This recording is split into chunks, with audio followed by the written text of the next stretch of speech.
آپ پر کوئی دشمن مسلط ہو گیا ہے، آپ اس سورت کو کثرت سے پڑھیں، اس کا ترجمہ پڑھیں، اس کی تفسیر پڑھیں، انشاءاللہ آپ کا دشمن اللہ کی توفیق سے آپ سے دور ہو جائے گا، آپ کا پیچھا چھوڑ دے گا۔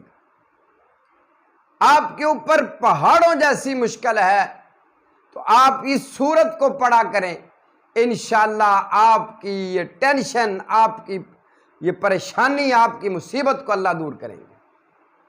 آپ ڈپریشن کے مریض ہیں کسی بھی وجہ سے، تو انشاءاللہ آپ اس سورت کو اپنا خاص عمل وظیفہ بنا لیں، پڑھا کریں، انشاءاللہ آپ کی یہ ساری پریشانیاں اللہ دور فرما دیں گے۔ یہ قرآن مجید کی سورت عین اس وقت نازل ہوئی تھی جب امام کائنات صلی اللہ علیہ وسلم پریشان تھے، لوگوں کی باتیں تھیں، اور امام کائنات صلی اللہ علیہ وسلم کچھ آپ کی طبیعت ناسازی کی وجہ سے امام کائنات صلی اللہ علیہ وسلم تہجد کے لیے نہ اٹھ سکے تھے، صحیح بخاری کی حدیث ہے۔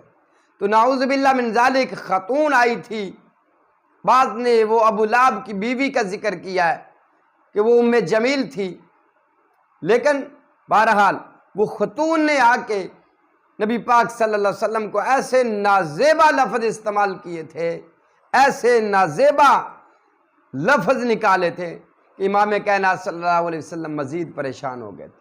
بعض لوگ یہاں تک کہتے تھے کہ نعوذ باللہ من ذالک کہ امام کائنات صلی اللہ علیہ وسلم کو اس کے رب نے چھوڑ دیا، جبرائیل آنے میں کچھ تاخیر ہوئی تھی، امام کائنات صلی اللہ علیہ وسلم پریشان تھے، جبرائیل علیہ السلام کو مس کیا کرتے تھے۔